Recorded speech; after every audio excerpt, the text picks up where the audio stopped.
pwedeng Monetization money din Oo, sila eh. pwedeng sumagad. Kaya nga sayang yung ibang ginagawa ng mga Pinay dito. At twerk lang siya dyan para, tas yun lang, no? Parang ganun. Dapat sumagad din. Pero sa bagay kasi, ano ba? Worth it ba? Sa bagay, worth it pa rin, no? Kaya rin sumagad yung mga Pinay dito na nagtitrip lang. Magbabago pa rin buhay nila kung sumagad talaga Pero sila hindi sa ko, content marami creation. ditong marami ditong content creator.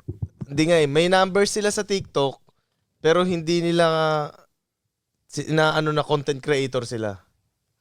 Like, wala lang, nag-upload lang sila, pero nakaka-hit sila ng numbers. Ganun yun. Hindi sila personal brand pa rin. Oo, yun yung mga sayang. Yun, kumbaga may mga M's na ang dami sila niyang na viral numbers. videos. Oo, ang dami pero viral videos, hindi pero pumipera. wala lang, nag-upload lang ako dyan. Pwede kasing hindi siya marunong tumingin kung ano yung parang gem na meron siya. Value niya. Kumbaga, hindi niya paggaanong pinapahalagahan yun. O sige, tanggalin mo yan. Ano ka? Sino ka? Oh. Yun na nga yung pinaka-the best na nangyayari ata sa'yo ngayon eh. Ang dami nakatingin sa'yo, ang dami nagko-comment sa'yo. O diba? Tapos hindi mo pa siya ino-own, di mo siya ginagamit. Ewan ko lang sa tingin ko.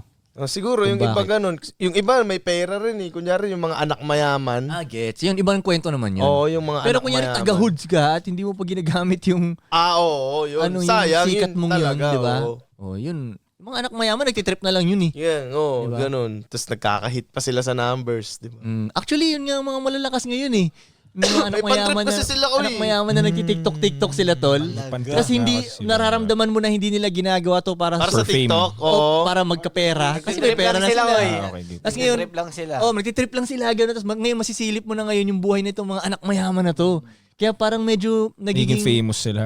nagiging famous sila. Gano'n. Kasi siguro, legit yung nakikita mo eh. Hindi nila pinipeke eh. Tama, Wala silang kailangan legit ipeke din eh. Kaya Oo. masarap Scripted panoorin. ko eh. Oo, legit. Hindi scripted eh. Oo. Kaya, Budget sila eh. Tapos, Anak ni ano to eh. bukod pa sa Posibleng walang bukod pa sa legit yung pinapakita nila, ngayon, nagkakaroon pa ng discussion ngayon sa mga comment section dahil syempre magko-comment yung, may anak mayaman ka lang, yung gano'n.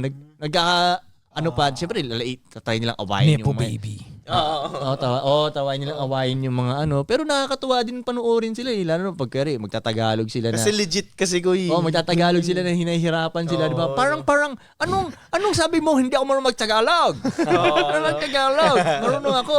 Parang nakakatuwa rin sila panoorin. Ganun. Yun ang nakikita ko medyo nagtitrend ngayon sa mga TikTok na yun. Mga yung mga trip nila na di ba? Pero tama yan mag-all in kung nakita mo na sa ibang bansa. Yun yung masarap All sa in, Pilipinas eh. Kasi hindi mong pwedeng ibang tignan. Hindi ka halimbawa kung Amerikano ka o European ka, leading kayo. Hindi ka natitingin sa iba nun. Sino papanoorin mo? Tayo, hindi mo na kailangan mag-predict ng trend. Kung ano yung nag-trend dyan, gawin nyo na. gawin mo na. Di ba? Yun na yun. Kaya maganda yun, mag-all in na talaga kayo.